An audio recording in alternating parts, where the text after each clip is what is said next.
So now that we're done setting up everything, first of all, thank you for coming all the way. Oh yeah, I appreciate it, dude, for sure. Yeah, usually I have my guests just start by introducing themselves. So just kind of give us a little quick hello. Hello.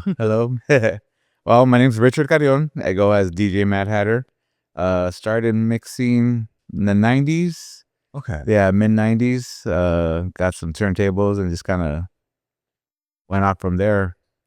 But I come from a very musical family. My grandfather and a lot of my uncles were mariachis, but like touring mariachis. Like they would go on tour, like Vicente Fernandez, Antonio Aguilar, like a lot of big Mexican names. Huh?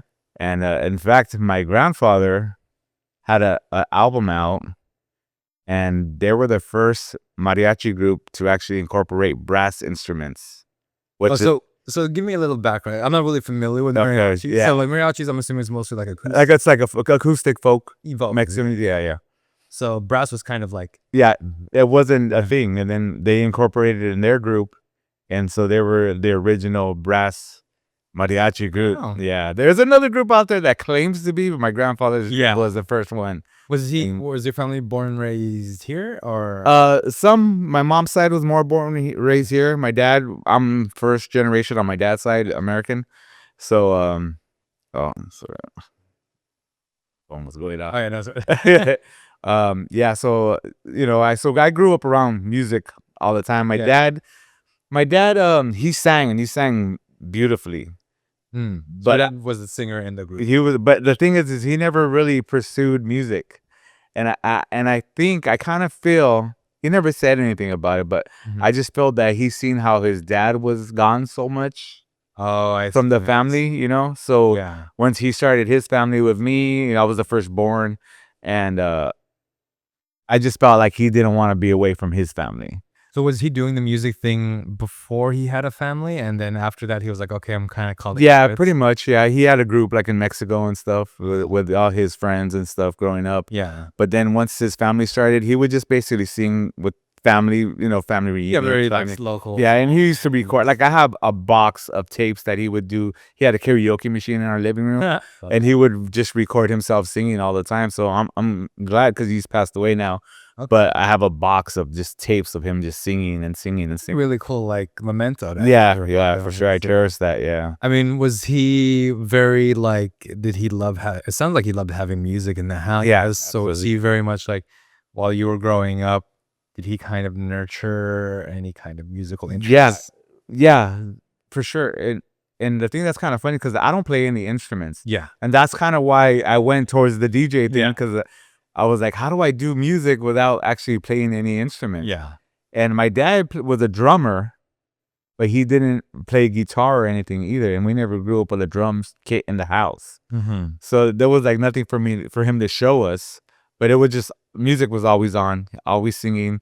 It was like so much fact. So we would be like getting ready to go to bed and he'd be in the living room recording on his karaoke machine. And we're like, all right, we're kind of over it already. We want to go to bed now, but now it's just like fond memories of all that, And was your dad around when you kind of entered the whole world? Yeah. He really seen that I was into music, but I didn't know how to get into music. Yeah. So one Christmas, he just bought me a DJ mixer. Oh, that's so you know what? Before that, he bought himself a 4-channel like mic mixer. Okay. Oh, just like a small, like little. I think it was a realistic. I still have it too. Yeah. It's a 4-channel mixer. It just has the faders. Just volume control. Stripped down. Yeah. So when he got that, he seen that I kind of took a liking to it. And I started figuring out I would plug in tape decks to it, and then I would your own little. So I was doing little mix shows on tapes, and then my tape decks had pitch control on it. I was able to mark like the time frame, so as soon as I hit rewind, it would stop at that precise time, so I could like kind of cue in, rewind, cue. Yeah, it's amazing. Yeah, so Jay said that sounds cool. So that's how I initially started, and then one year my dad got me a like 4-channel DJ mixer. Yeah, and I was like, oh, this is freaking awesome. So I tried using that with the tape decks, but I was like, everybody's using these turntables. I was like, I don't have turntables, and we didn't have the money for it or everything, So I was like, what the heck? I got to figure out how to get turntables. So I started working at Thrifty Ice Cream, serving ice cream during the summer. Saved up my money, and then in high school, I had a buddy that was a funk DJ. Okay. And he had some old Technique 220s. Okay. And I still have these too. Yeah. The 220 Technique turntables. They are direct drive, but not the best quality. But he was like, I'm gonna sell these because he wants to get 1200s. Okay. So he was like, if you want them, I'll sell them to you. Just let me know when you have the money. So I was like, yeah, I wanted them bad, so saved up all my money. Serving ice cream.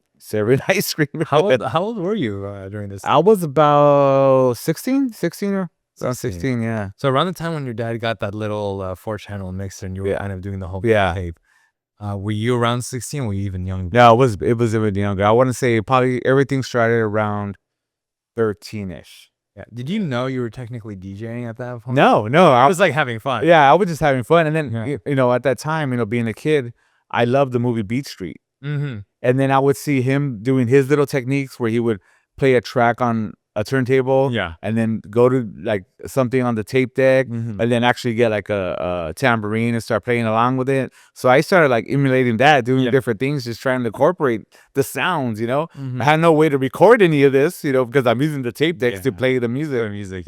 But just having a good time. And then at the same time, my cousin from San Diego, because I grew up in Orange County, he would come over and then he started getting into it too. So it was like, me and him got along real good because we kind of had the same interests. And same with him. He didn't play any instruments or nothing like that either. Same family. We're all, around music. Yeah. So, we were drawn just to music and try to find our own way into it, Oh, for sure. So you got the 200s now and you're pretty much set. I have a feeling a lot of it was just like self-taught. Very much so. Yeah, very much so. I've tried. I say tried. I've tried. Working on a vinyl. It is unforgiving one.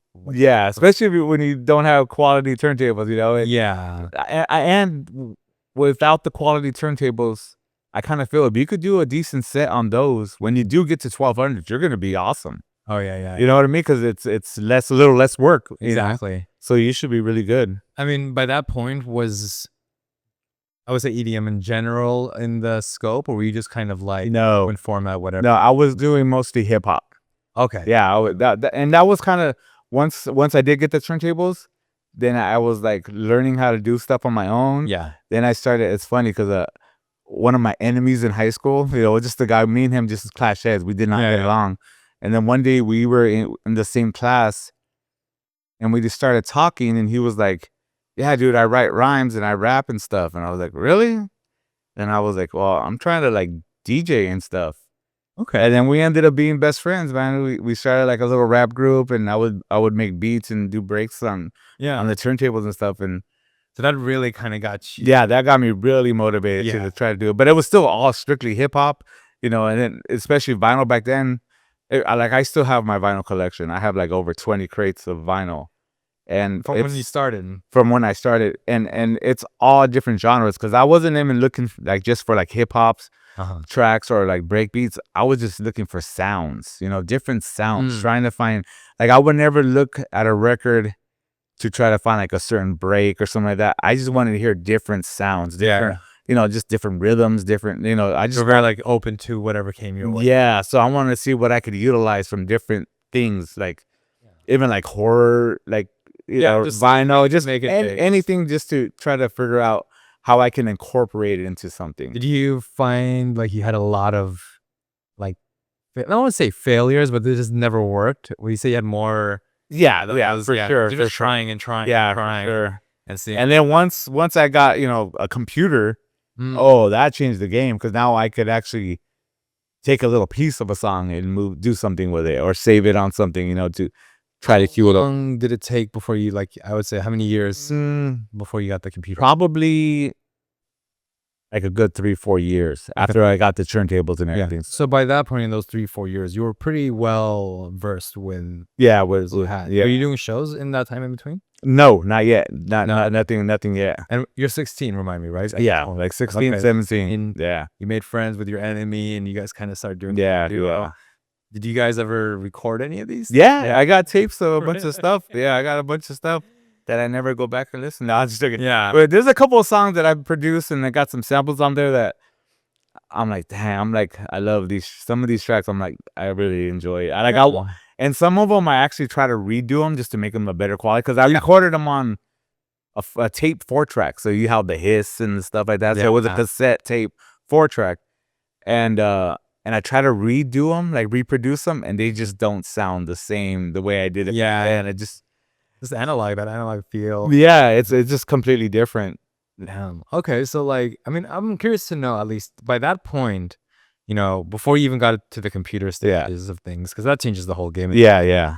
I'm very curious to know what your goals and ambitions during that time were. Like, where did you kind of see yourself working towards? Yeah, I wanted at that point. I really wanted to be the craftsman, you know, like I really wanted to just learn everything I can, but I was very limited because I only had the equipment that was in front of me. Yeah.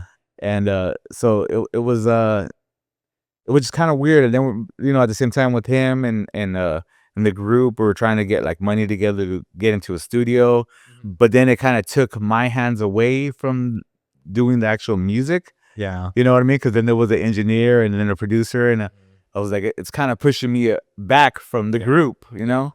So ultimately, you know, everybody kind of moved out of state and everything. We were still connected. We were still best of friends and stuff. But it just it just didn't end up working out and stuff. And then right around, I want to say, so that's probably like, I want to say like 94, 95 when all this was going on, right? And right around 95, you know, techno was really big. Okay, but we're thinking of a completely different techno than we have now. Yeah, techno now sounds completely different than techno in the 90s. So, and I did not like techno at all. Really? Yeah. So was that your first introduction to the EDM? The EDM world, yeah. Oh. Yeah, so when I heard like techno on the radio, and especially like the radio, it would actually be played on the radio and stuff, late nights and stuff like that. Rare, honestly, Yeah, now you don't hear it at all anymore. But yeah, I didn't like techno. It didn't call me. Yeah. I was like, this sounds repetitive. Yeah. But then I was probably this junior year, one of my buddies, he was like, hey dude, you want a house tape? I was like, house? I was like, what's house? He was like, oh, you know, me and my friend, we recorded a house mix. I was like, really? And he was like, yeah. He was like, keep it out. And the thing that's funny is this friend, me and him, we knew each other since like junior high, and we were both really into rock, like Slayer, Metallica, stuff like that, right? So like I remember him like wearing like a leather biker jacket and stuff. Like it was really hardcore. And so when he gave me the tape, I was like, what the heck? Yeah. So you know, I was like, all right, yeah, let me peep it out. And I took the tape and put it in my Walkman. I was listening to it, and I was like, oh shit, like this is different. This isn't. And I remember specifically too, he even told me, he's like, I goes, is it like techno? And he was like, no, it's not like techno. It's different. So I was like, this has like more of a soul to it. Like more melodic. Yeah, it was just like, ooh, I was drawn to it. And then I remember it came across one specific track, which is still the track that, you know, I just love every time I hear it, was Alias, Follow Me.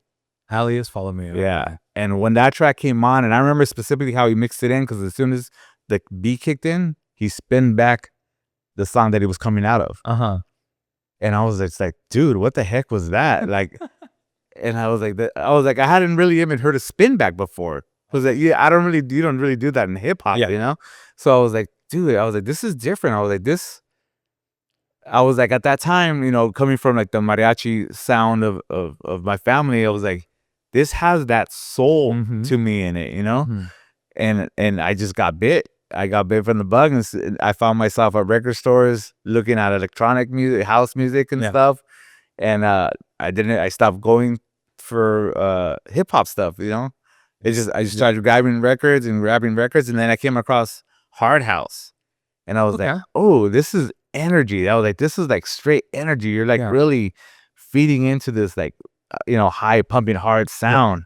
So Hard House, like, how does that Can you kind of explain it a little bit? Hard house? Yeah. It's like more So, faster BPM. yeah, it's a faster BPM, but it's more hard hitting, Okay. and and a lot of it has a lot of hip hop samples in it. Okay. So, I was drawn to it because of the hip hop Yeah. stuff.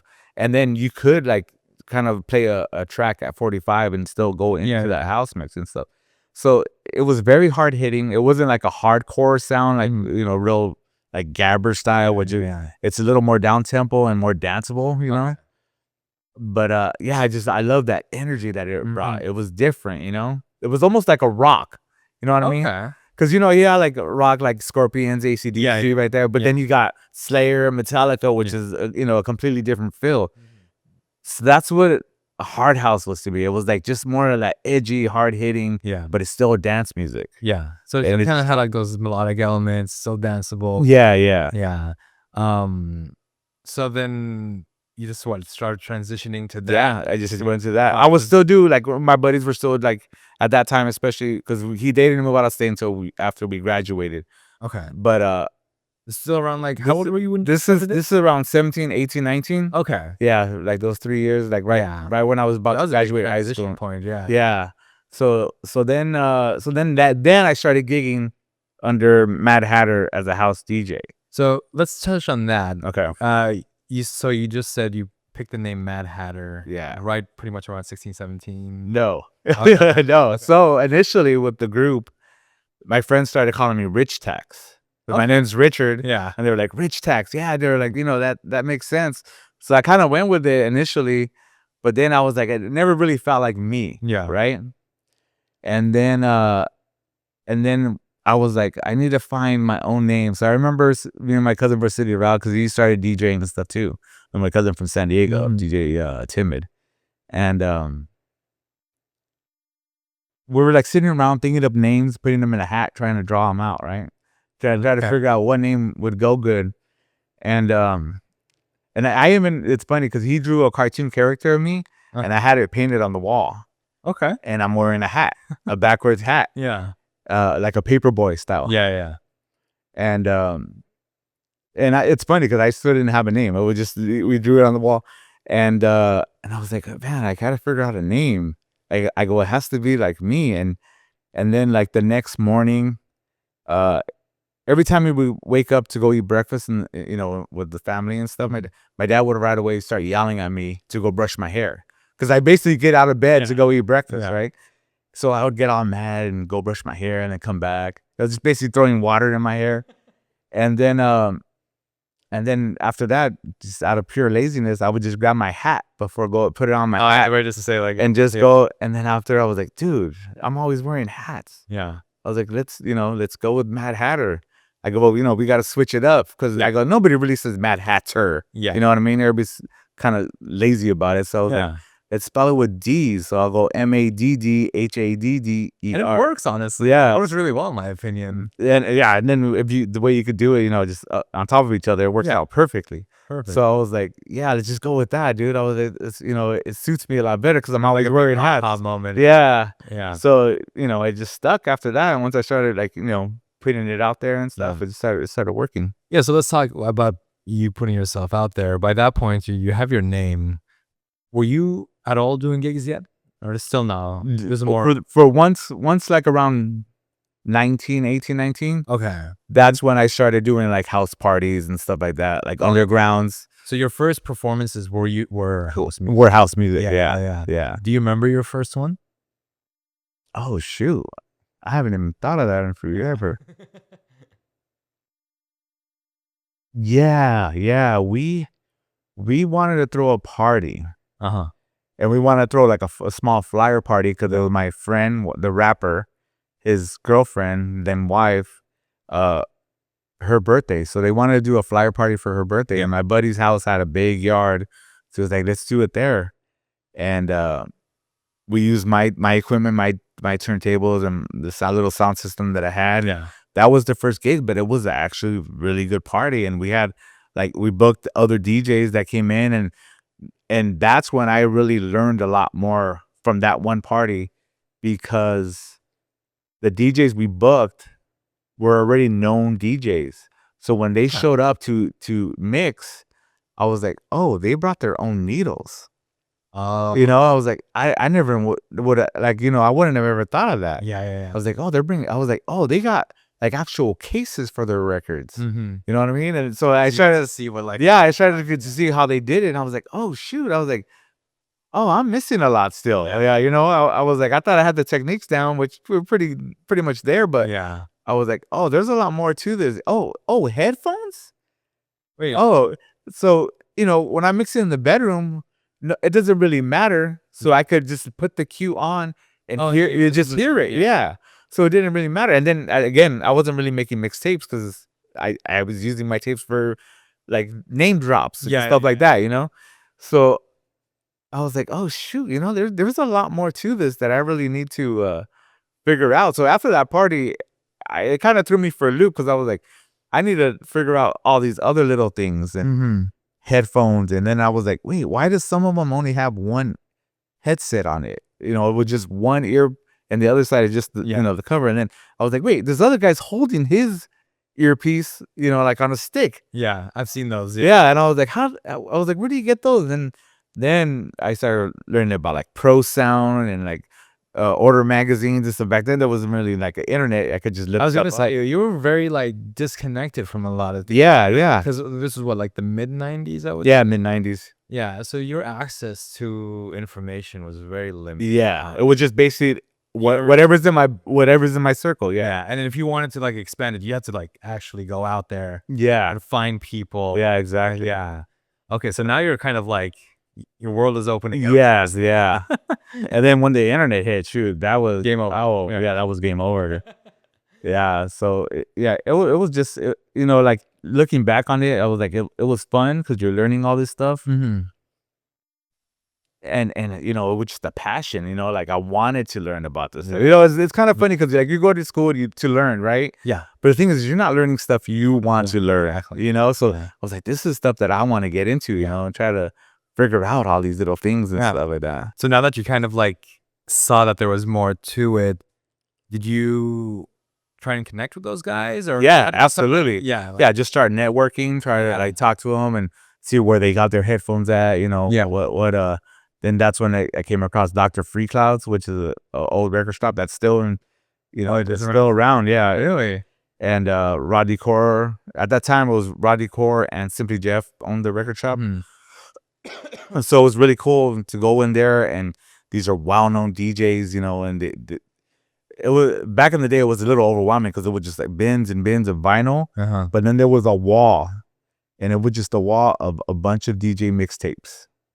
That's cool. All different genres, all just local big DJs. They would make a mixtape and you would be able to buy mixtapes. It was like something different, Really cool. So that's when I started really like, oh man, I gotta like try to figure out how to market myself and put myself out there more and stuff like that. Okay. And the computer wasn't really in your hands by that point, right? Right around 19, so this is probably like 97, 98-ish. Yeah. Is when I got my first computer tower. Yeah. And back then it still wasn't much you could do. Yeah. But I somehow came across a program where I think it was Acid, which I still use. So Sony Acid, I forget what it is now. I've heard of that site. Yeah. I came across this, I think it was my cousin. No, you know what? It wasn't Acid. It was a precursor to Acid. Yeah. And my cousin had ripped it off of one of his friend's computers.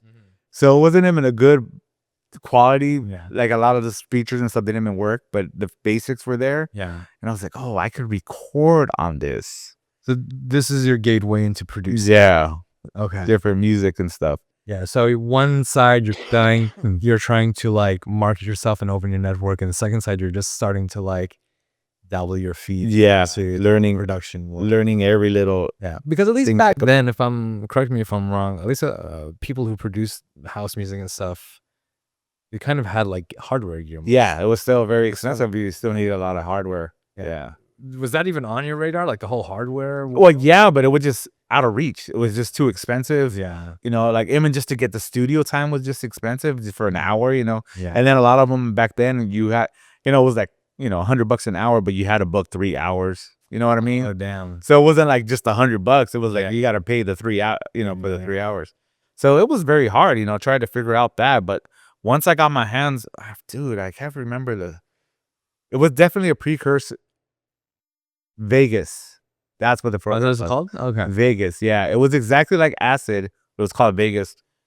And, yeah, once I got my hands on that and I seen what I could do, I was like, oh man, this is cool. Like this is doable now. I could record on this thing. I could do multiple takes of stuff, So I was like, that is, everything, for me at that time. Okay. Even recording mixes, I found myself doing like 4-tracking type of mixes. Oh, 4 different songs. So basically how 4-tracking for mixing is I would let's say I just record like a 15-minute mix, right? Yeah.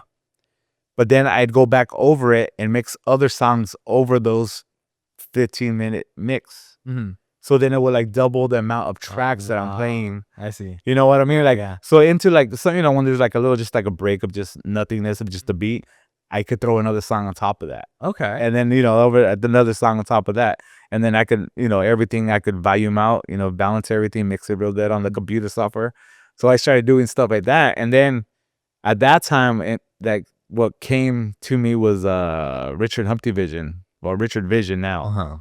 He was a huge influence on me as far as house music and stuff like that, because his style was like, shoot, I've never heard anybody mix the way he mixes so quick, and then comes out, that's what he did, is he was doing the 4-tracking stuff. And it was pretty cool, man. I love to find the influence of people still to today.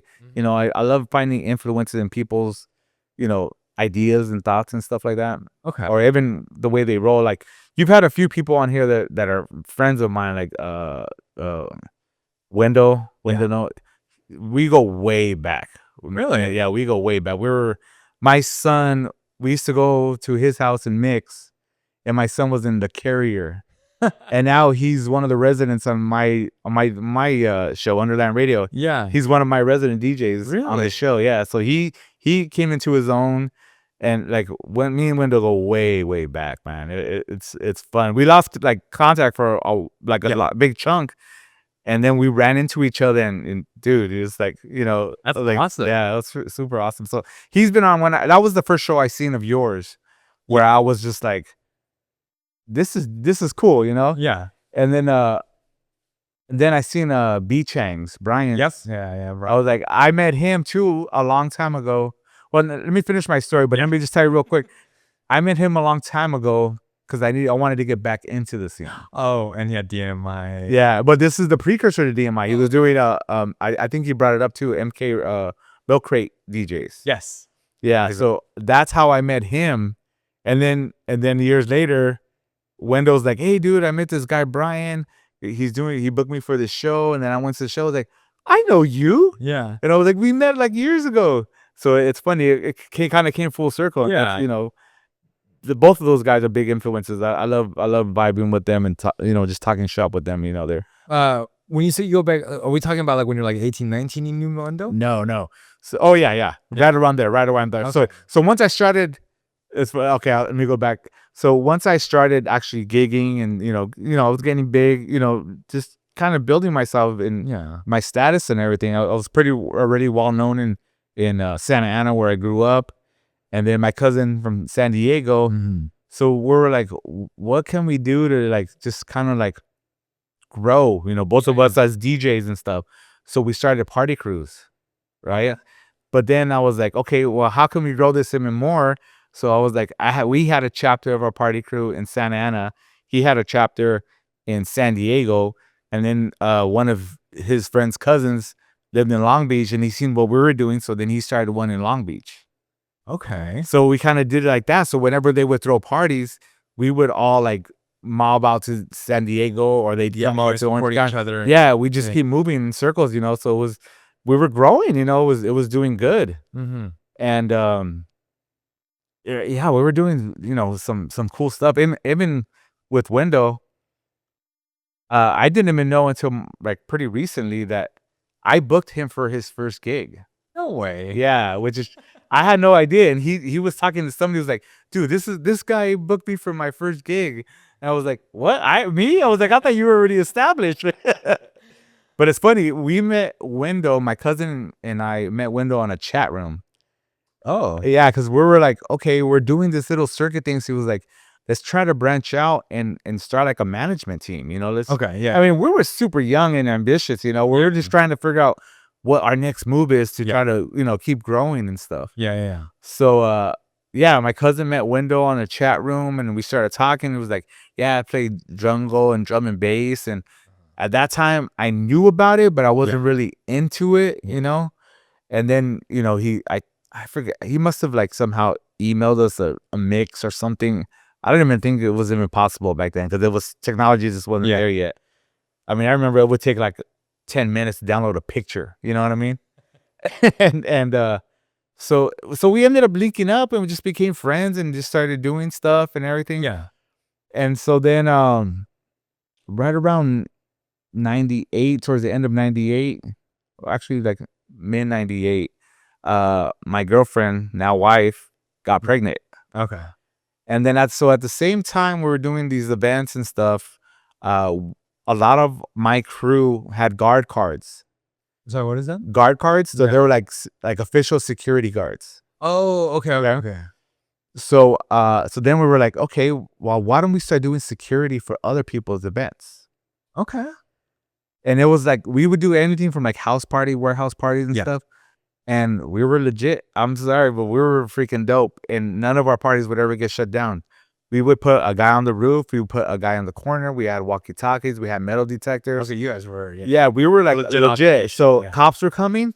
We'd push everybody inside, turn off the music for a second. They pass. All right, back to the party. So we were like really good at, just making sure the party didn't get cut off. That's awesome. And so we were doing really good. People were really knowing us and stuff. So right around that time, my wife was pregnant, and we were at a party, and we were doing security at the party, right? Mm-hmm. And I was supposed to DJ, and she was holding my record bag. So she was over there by the DJ booth. I was talking to my buddies that were doing the guarding, and then all of a sudden, a mob just kind of rushed in, right? Okay. At the front door.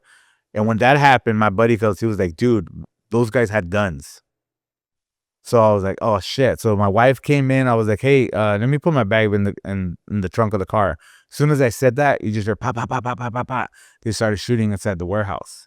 Oh, fuck. So everybody started mobbing out. My wife was pregnant where she was like showing.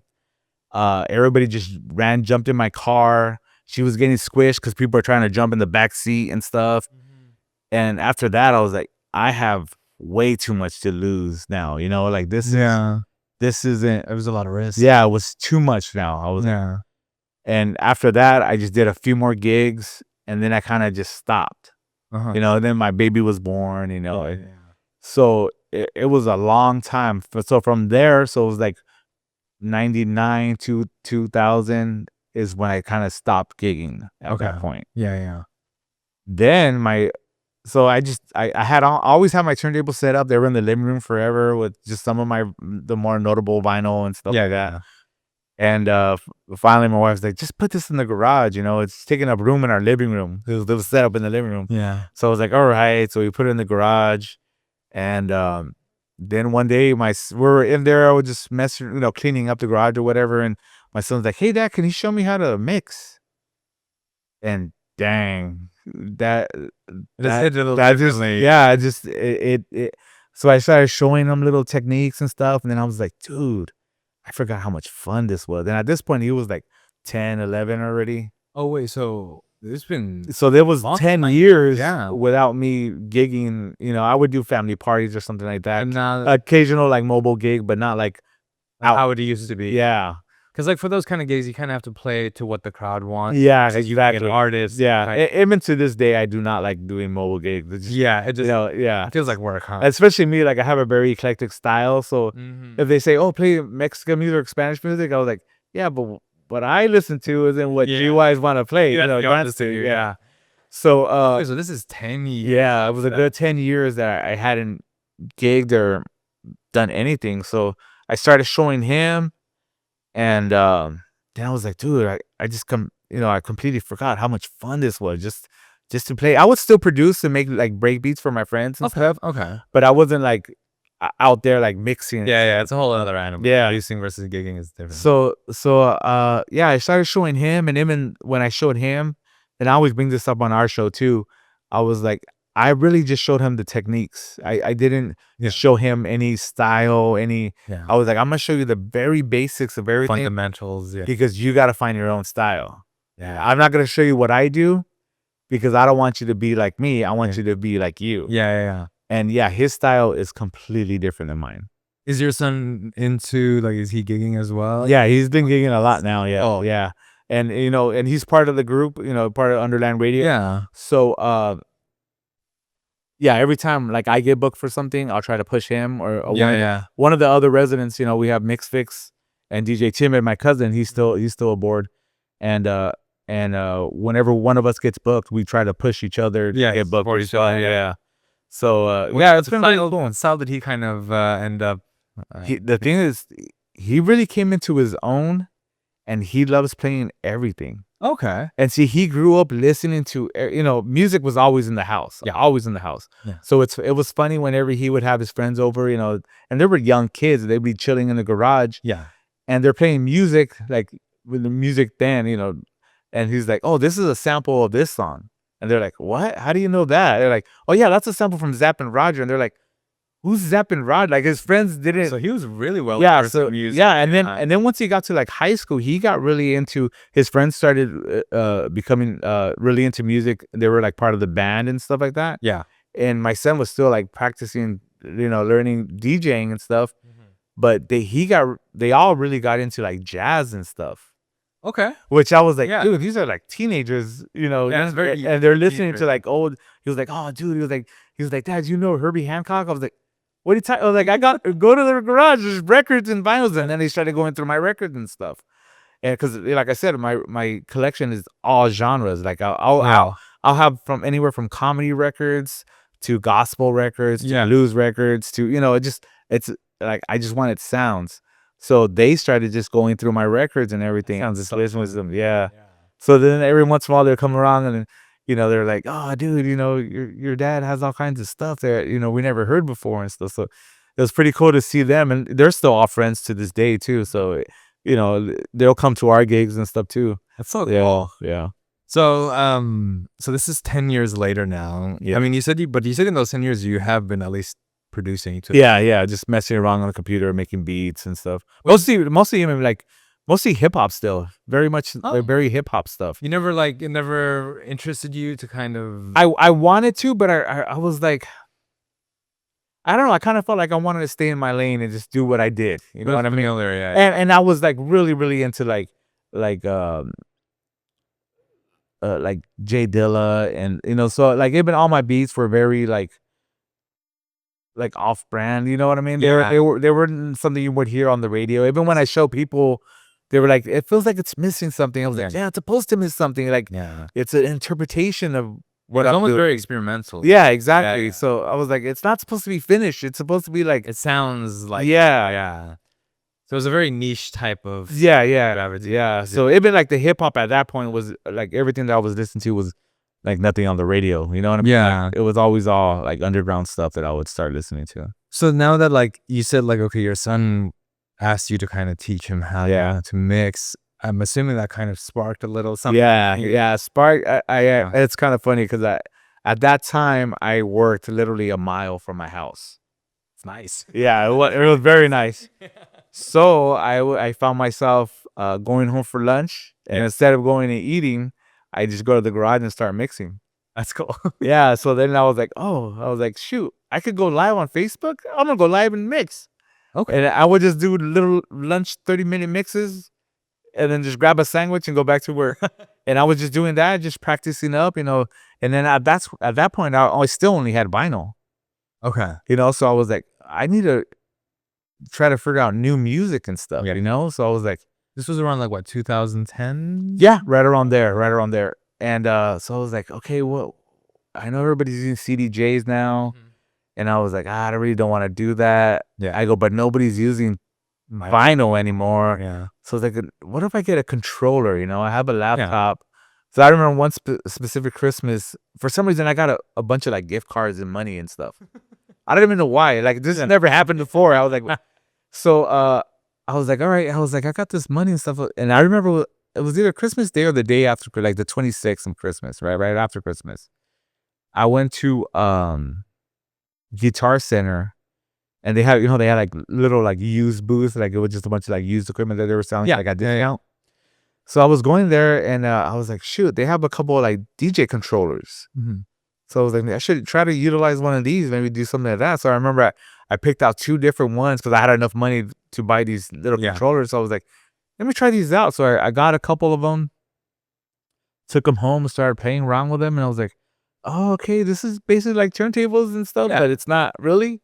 So how were they like back then? Are we talking about like a small little controller? Yeah, faders, there was so I got 2 of them, which I remember one was a Newmark Mixmaster, which is like a gray, plasticky, one, and then the other one that I got was a Hercules RMX. Okay, it's very small. It's probably the size of that book right there. Oh, that is small. Yeah, 2 channels. Yeah, I had a bunch of buttons you could like program to do whatever you want with them. Yeah, and so I started learning the software. I've always been a computer guy, so playing around with software, it's kind of fun. Yeah. So then I started doing that, and then I was like, okay, this the smaller one called towards me more because it was more heavy built metal. Yeah. So I started playing around with that. Let me get a drink of water. Hey, go for it. Yeah. So I started playing around with that, and then I was like, okay, I was like, I could play MP3s, and so then I started like initially playing like hip hop stuff, just to kind of learn the software and the programming of the. So it was very straightforward. You upload your tracks, and then you have to like click it and upload it into the track, and then everything. I can do everything on the actual controller. Okay, so you can just pick your. I had I think like if I remember correctly, had like a plus sign so you can move up and down, and if you click on it, it'll load up track to that. Okay. So so I started using that little controller. Funny thing is, that Christmas, my wife won a laptop at her Christmas party. Okay, that's cool. Yeah, and it was an awesome little. It was like I forget what brand it was, but it was like a Beats by Dre laptop. Yeah. Really small too, real small screen, but pretty powerful for that time. Yeah. So so I was utilizing that. She was like, "Oh, Merry Christmas!" She was all like stoked for me and stuff because she knew I wanted to like start doing something. Mm-hmm. So then once I really learned it, and I got really, still trying to emulate what like Richard Vision was doing, with the fast cuts and fast mixing in and out of tracks super quick. And I was like, dude, I could literally do what he was doing on vinyl on this controller because it's so fast, So then I was like, okay, I got this. It's very mobile, so I could take it with me everywhere. I don't have to use CDJs. And then so I was like, but I lost all my connections. 10 years passed. I have no connections. I have no idea how to get back into the scene. Yeah, you were starting basically from zero. Yeah, I was basically starting all over. Just I'm a new DJ again. So and I was on Facebook. I was started seeing like posts for DJ contests, enter to win to get a gig. Mm-hmm. So I was like, well, what do I have to lose? So I submitted a mix, and my mix won. I was like, what? Wait, this is like you're 10 years after. Yeah, and it just bam, here you go. Yeah, I was like, dude, so it was like an unofficial hard summer after party that I won a gig at. Okay. Yeah. So I was like, okay, shit, I'm scared as hell. I was like, I got this thing that I'm gonna carry with me, and I had my record bag, so I threw all my stuff in my record bag, and went to the gig and played an hour set. Got a few friends come out and stuff, support. Yeah.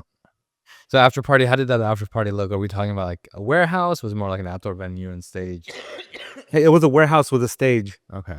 So, but it was right under. I believe it was under the 6th Street Bridge.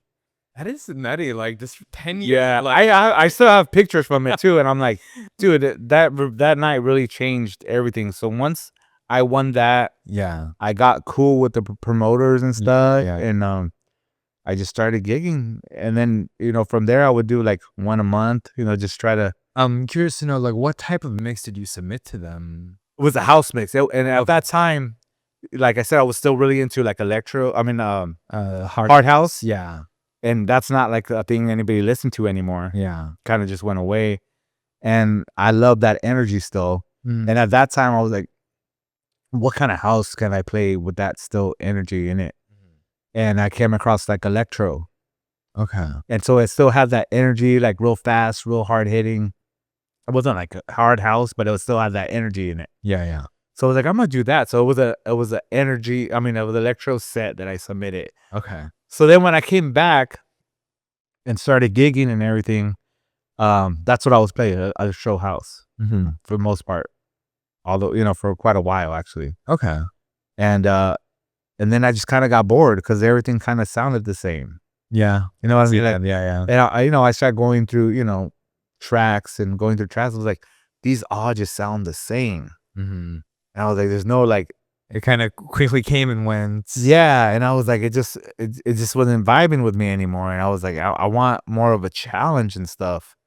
And then that's when I reconnected with Wendell. Okay. Taboo. Yeah. And that was another thing. Let's go back before I got the contest and got that gig. I was still trying to figure out how to get into the scene, and I seen back then it was Craigslist, a post for learn how to DJ. Yeah. And stuff. And so it was in Garden Grove down the street from my house. So I was like, let me go check it out. And that's when I met Brian. It was at that milk crate thing. So I met Brian there, and it was cool. It was different than what they're doing now. Yeah. Back then, they had like different stations of different DJs and different format of how they played. So like there was somebody with the CDJs. Yeah. Somebody with a controller.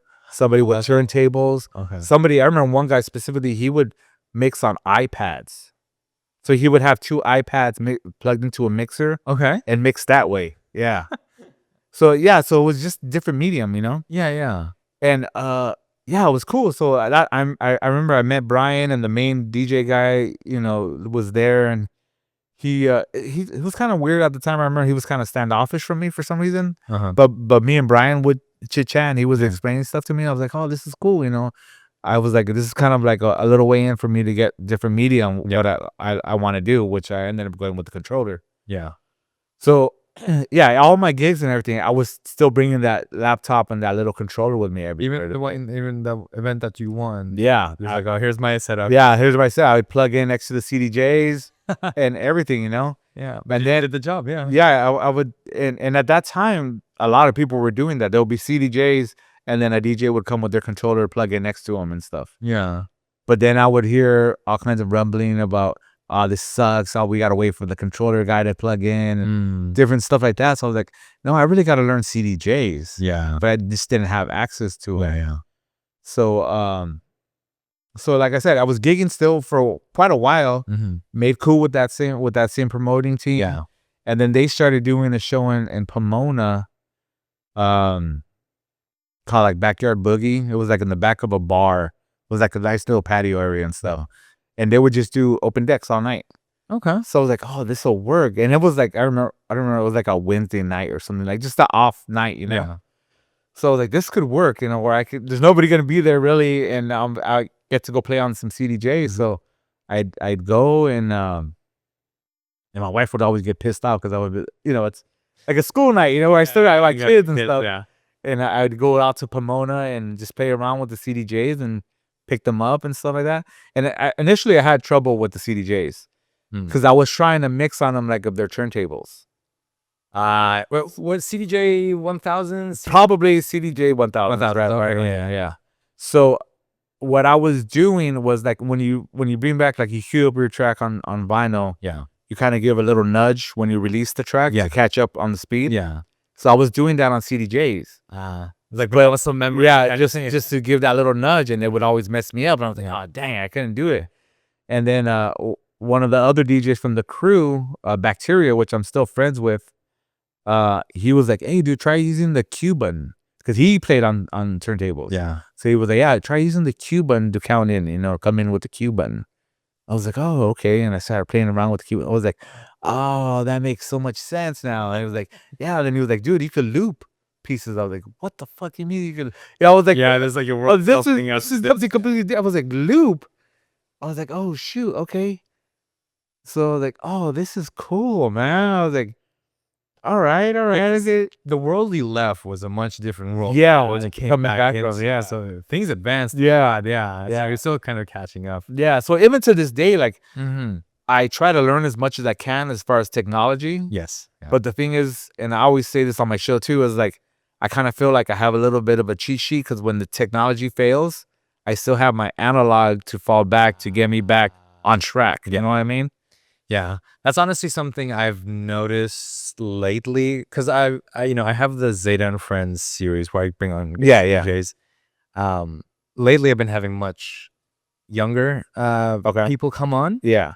But a lot of them are gigging, a lot of them are in the net circuit doing their thing. Yeah. But a lot of them are playing on CDJ 3000s. Now Now I have CDJ 2000s. Okay. And, not the Nexus, just the 2000s? the Nexus, yeah. Okay, the Nexus. But I was surprised on how many of them actually kind of have a little bit of a hard time adjusting to how the interface of a 2000 works. 3000. Yeah, they are different. Yeah, are different. So it's funny you mentioned that. It's actually, I feel like it's nice to have the fundamentals there. Yeah. So I can tell when someone is new to the world versus someone who's like, you know what, they know exactly how to handle this. You can give them any controller, any CDJ, or they'll handle fine. And see, that's why I like playing, and I've been booked at gigs where like I'm already used to CDJs now, so I just show up with my flash drive and they're like, oh, we have a controller.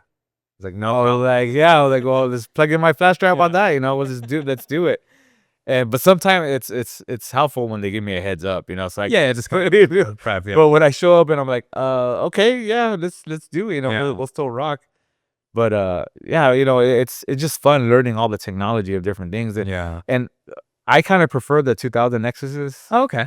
Yeah, I prefer those because they feel a little more analogish. Yeah, for the longest time, the 2000 Nexus were that was the standard for a long time. Yeah, for sure. And then the 3000s came out, and 3000s are nice. Yeah. But there's a lot of stuff on there that I'm like, I'm not really gonna ever use. A lot of redundancy. Yeah. I would just like, it's not needed. It's cool. Yeah. Just the big screen, it's fun. Just like last night where I had 4 3000s.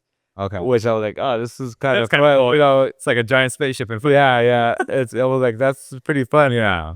Do you find yourself not really using majority of the features on there, right? Yeah. Just the basics. Usually do the basics. Yeah. I try to do, like I'll see like some DJs like Donald's a lot, and he flips stuff like way different than like I would do, and I'm like, see, that's like what he does different is what makes him super unique.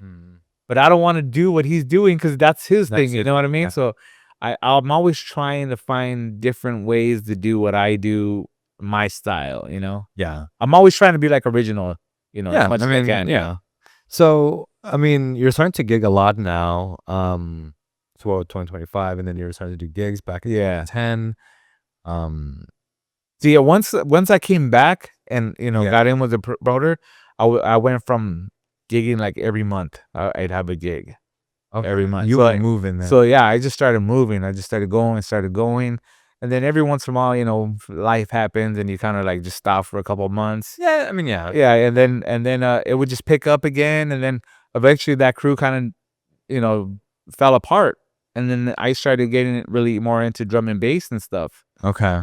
And then after a while, it was pretty much during the pandemic where nobody was playing at that point, and then streaming started, right? But even back, I want to say like 2015-ish, I wanted to start. I had the logo, I had the concept to do Underland Radio. Yeah. And I was like, this is something I've been wanting to do. Like I had the idea, I had the concept. I tried it a couple of times and it just didn't work out. Where I had a guest mixer. I didn't really have the equipment to do it yet. Yeah. And, and the technology moves so fast. Once you get equipment, you're like, oh, this is irrelevant. Yeah. It's a paperweight now. Yeah. So, it just, it just kept getting postponed. Life happens, still gigging, and working full time, I was gonna family, say, yeah, you have a kids, family, kids, and so then after a while, then pandemic hit. Sitting around the house for almost a year. I seen one DJ, RAW. He started doing a show on Sub FM.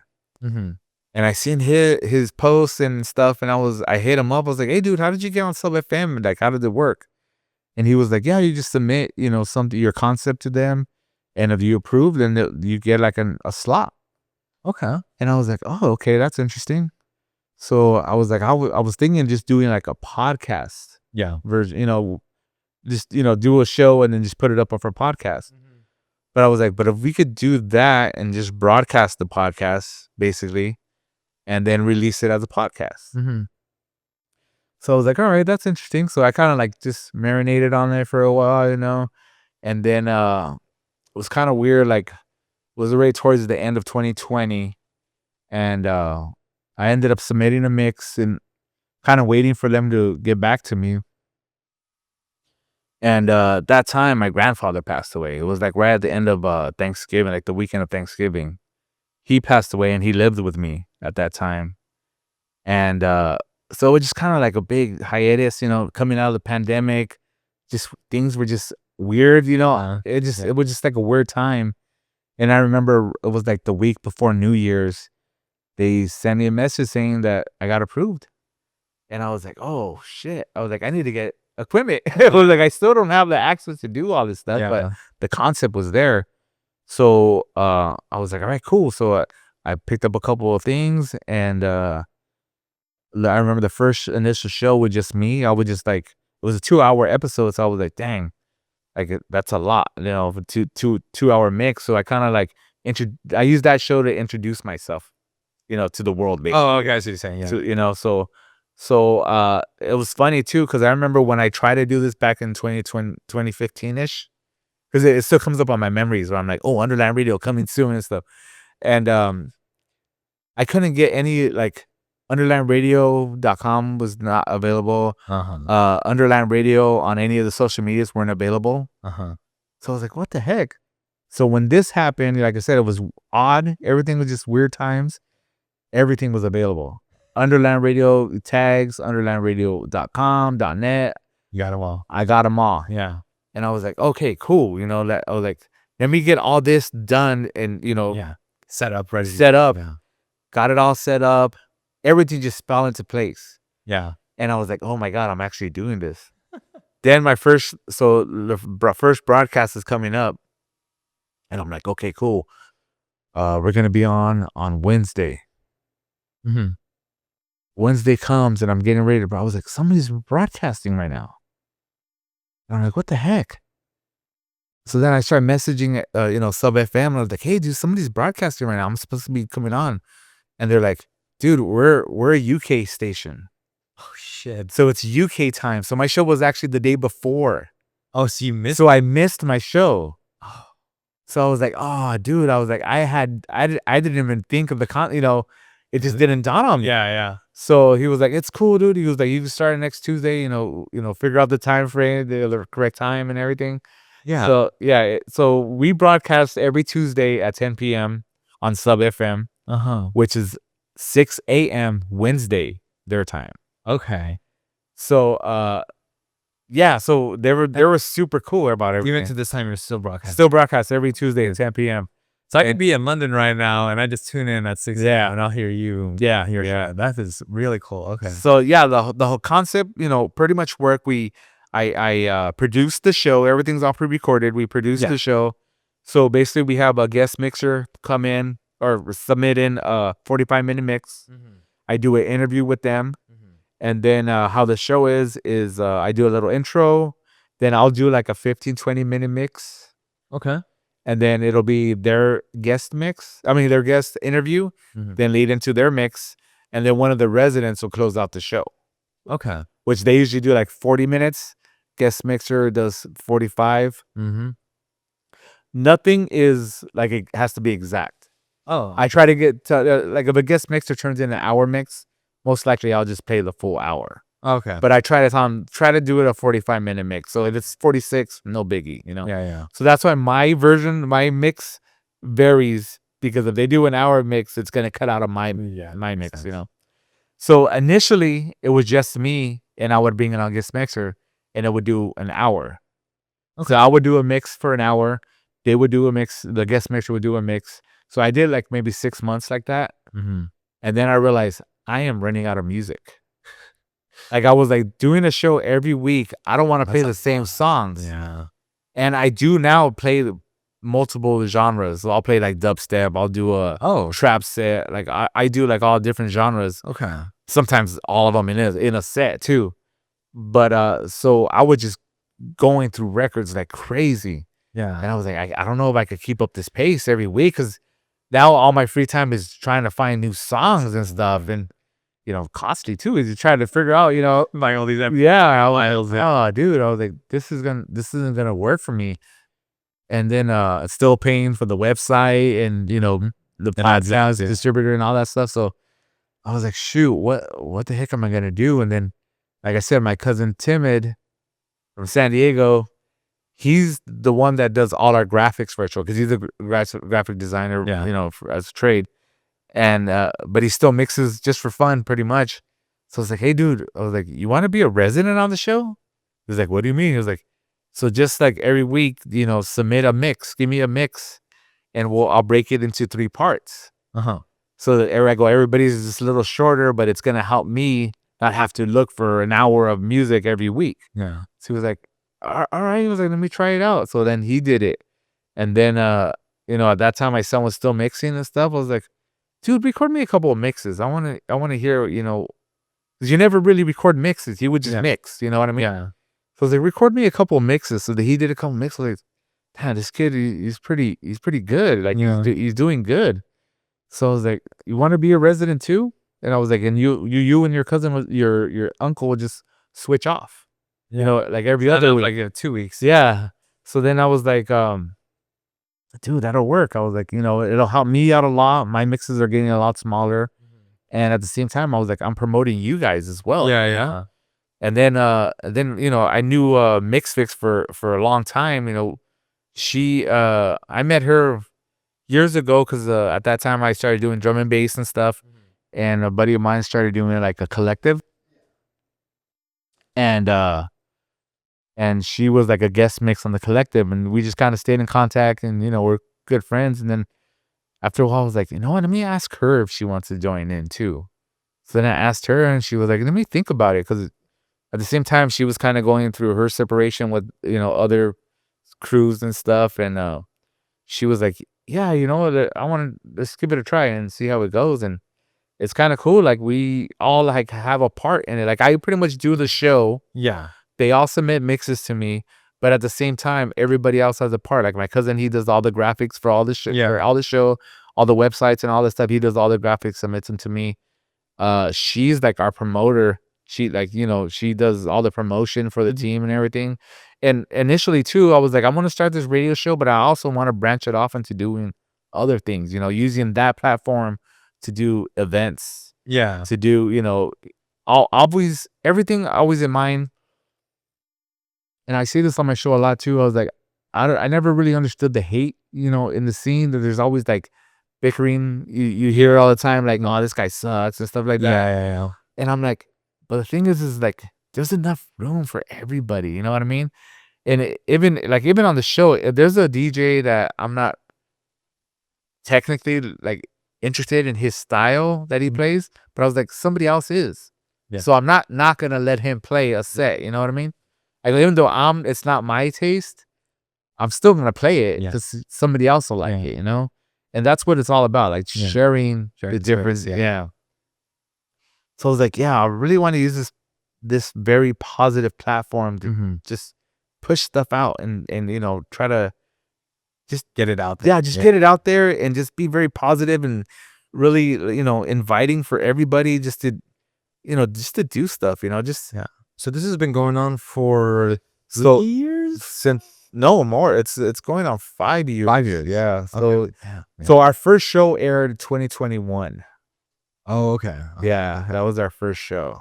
And we had a couple, we were doing events kind of pretty regularly, just little bar events and stuff, just to do stuff. Then some of the desert events, we started hosting stages and just booking the whole lineup for the whole weekend and stuff like that. And it's been really fun, really cool, especially like seeing young DJs that are starting to get their foot in and stuff, and then see them grow. And I'm like, dude, this is fun. Even like my son, like he's getting gigs and stuff and playing out. That's awesome. Yeah, it's really dope, man. It's fun, and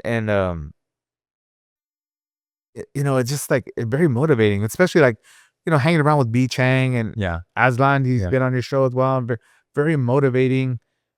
Wendell's always in my ear, like he's always the first guy I call, like whenever I have like any ideas, concepts and stuff like that. So it's just really cool to be around that group of people and stuff. Yeah. So let's talk about like where you're at now. Okay. We talked about your radio show. Actually, one thing. So anyone who listens, if they want to be on your show, do they go to like can they get access to this? Usually, right now, how we're pretty much doing it is, if we have a guest mixer that's already been on the show, a lot of them just refer friends stuff to it, right? So that's one way to do it. Two, some people message me every once in a while. Yeah. And it gets hard because sometimes it's just too much for me to like listen to mixes all the time. Yeah. So every once in a while, if I see somebody really ambitious trying to do it, like I'll listen to their mix, see what they have. Yeah. So that's another way. Two, three, sometimes we have contests.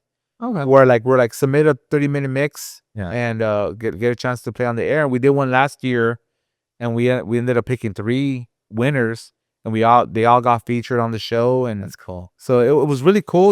We actually got quite a bit of submissions. So and I was very adamant to the crew. I was like, we have to listen to all these mixes. I was like, we gotta pick, and it was kind of funny because I was like, I don't want to judge just because we do what we do, right? Yeah. And everybody has their own style, so I don't want to judge their style, but I just want to pick out very clean, talented DJs. Yeah.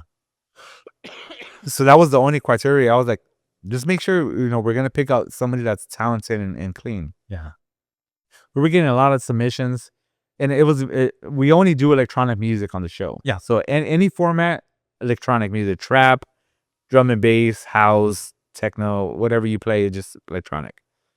And we got a lot of hip hop submissions, and I'm like, all right, dude. I was like, it's kind of funny. And then there was a lot of mixes that people were just using the effects, like over affecting, it was, and it's very noticeable. Yeah. So it kind of takes away from the mix, and so and you could tell a lot of these guys are still really young, so they're gonna find their way eventually. But I was like, nah, not right now.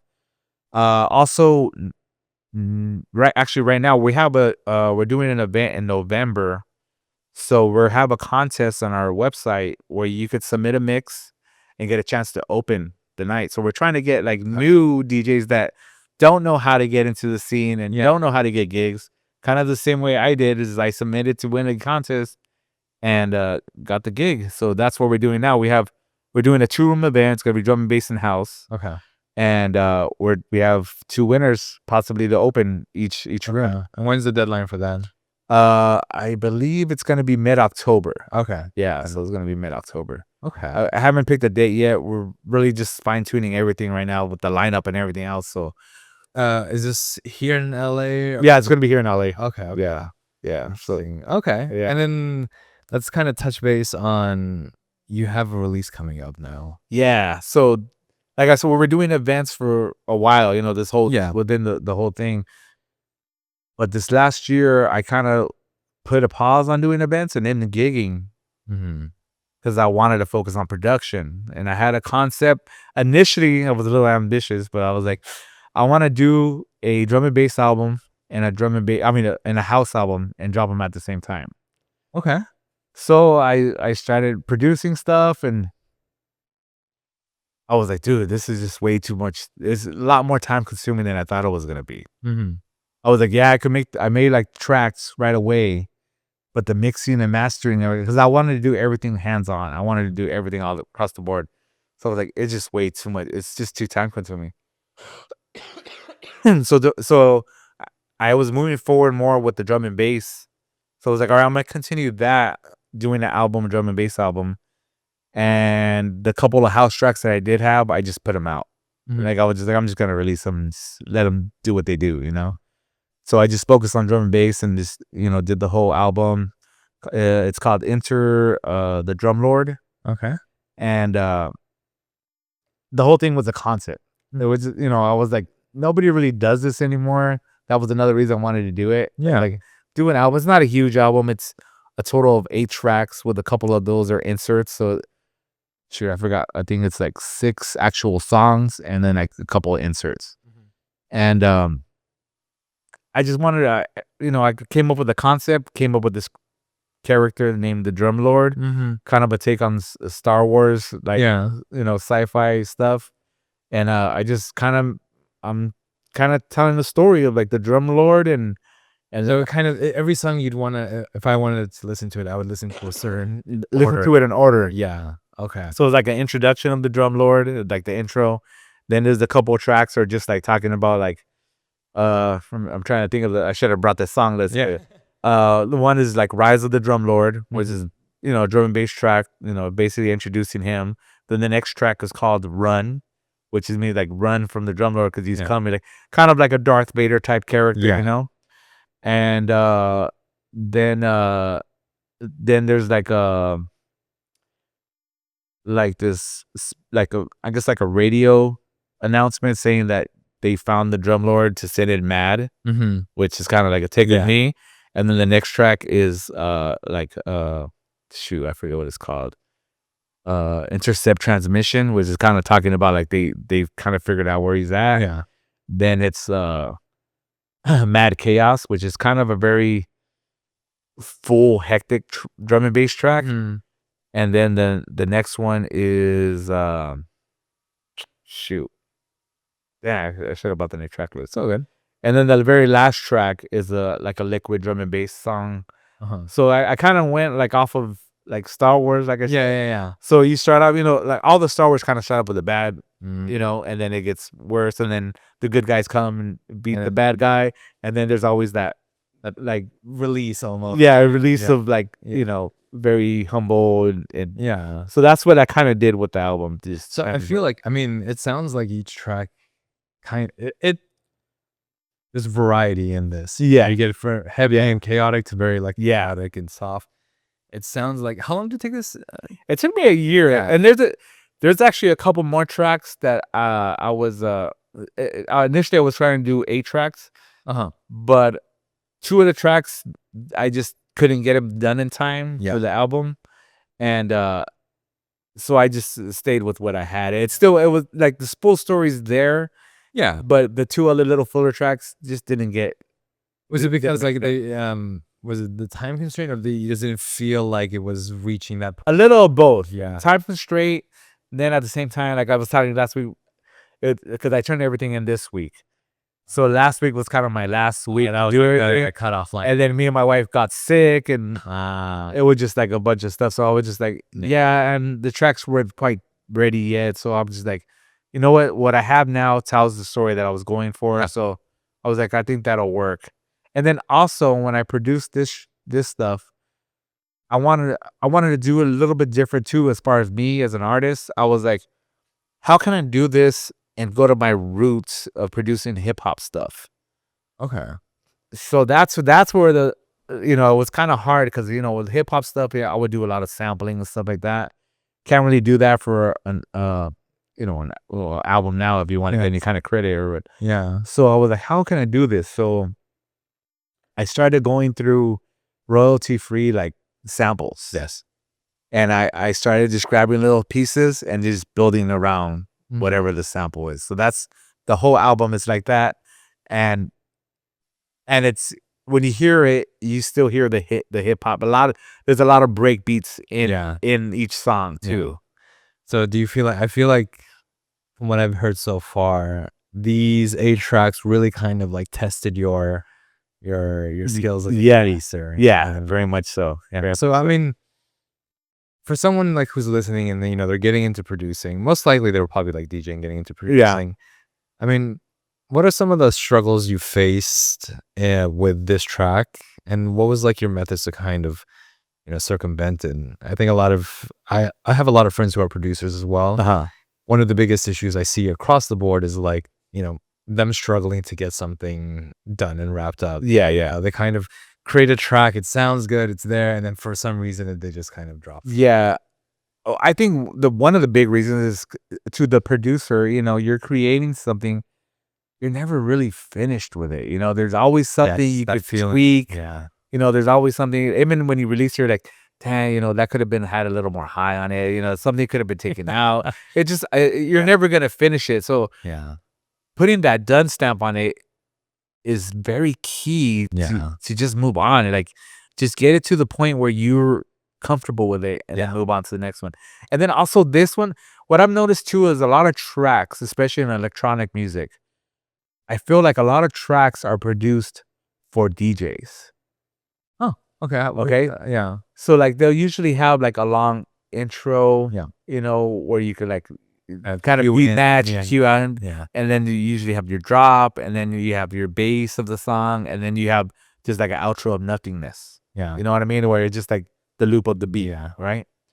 So when I did this album too, that was another thing I took it. I was like, I want to make this an album for people to listen to, not DJs to play. Something I can listen to in my car and enjoy. Exactly.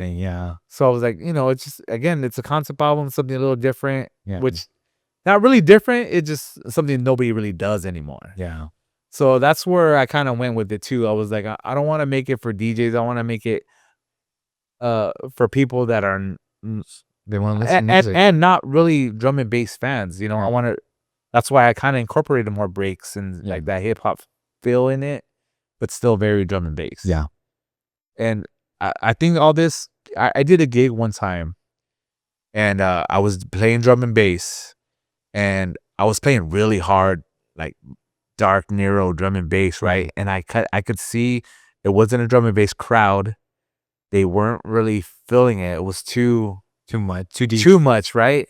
So I was like, okay, what do I do to bring them back? I want them to vibe, because they were vibing with the house and stuff, but I want to play drum and bass. So then I was like, oh, you know what? I have a Verb remix, right? I was like, let me put that on and see what happens. And I put that on, and then I literally heard the crowd go like, oh. I was like, okay, I got him. So then I went and just started picking up like drum and bass remixes out of my flash drive and just playing like different, like Dr. Dre remix, just like different remixes of the songs, that 80s songs that had like, like Come From a Land Down Under and stuff like that. Like, but they're all drum and bass. So I played that, and I was like, oh, cool. They were vibing. And I was like, oh, okay, cool. And then after, I remember I played that set, and one of my friends that is a house DJ, he was like, dude, you made me a believer. And I was like, what do you mean? He was like, I didn't like drum and bass at all, but what you did, he was like, that was different. And I was like, oh, okay. He was like, he never had like the introduction of drum and bass. So after that, that's what really like started motivating me to do stuff like that, and the concept of this album, and just telling the story and going back to my roots. So it was like a lot of stuff tied in to this album. And it's coming out. It's coming out this Friday. So this Friday, what is the 26th? 26th. September 26th. Okay. So, and it will be on like it should be on all platforms. Spotify. Everything. All that. Okay. Okay. And then I'm excited. And then you said you also have like the gig coming up in October. Is that under Underland Radio, or do you have a collective, or? This one is actually a collective of three different crews. Oh, okay. So it's kind of cool. Like Mix always had her thing. Called Jurassic Jungle, and she does like drum and bass events and stuff like that. And then we started doing stuff under Underland Radio. And then we have another friend, Chris Beats and Lynn Shakes. They do they do a podcast, Liquid Nights. I mean, Lakewood Nights.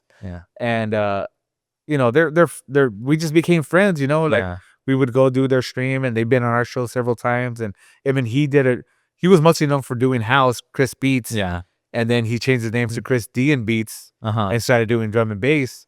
So he introduced himself as Chris D and Beats on Underland Radio. Yeah. So it was cool that, we just kind of have this little inner circle, Yeah. pushing each other and stuff. And it's really cool, like, I love just being motivated by all these people, man. It's just, it's fun. Nice, dude. Yeah, I mean, we're pretty much almost wrapped up with the show. Is there just anything you want to tell the listeners to look forward to besides the release? Yeah, I mean, the release coming out, it's a, passion, concept that I don't want, Yeah.